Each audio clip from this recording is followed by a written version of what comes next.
संकट टाळू नका, त्यातूनच आत्मिक शक्ती घडते. गुरुवर दृढ श्रद्धा ठेवणे म्हणजे जीवनातील प्रत्येक परिस्थितीला स्वीकारणे. संकटे ही शिक्षा नसून आपले आत्मिक बळ वाढवण्यासाठी येतात. त्यांना घाबरू नये, तर समाधानाने सामोरे जावे.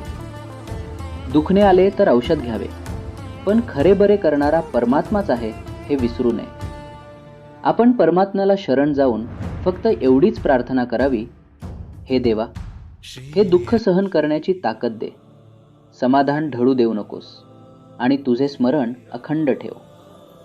खरी गुरुसेवा म्हणजे त्यांच्या आज्ञेत राहणे, नामस्मरण करणे आणि सर्वांशी प्रेमाने वागणे. बदल एकदम होत नाही, तो हळूहळू विवेकाने घडतो.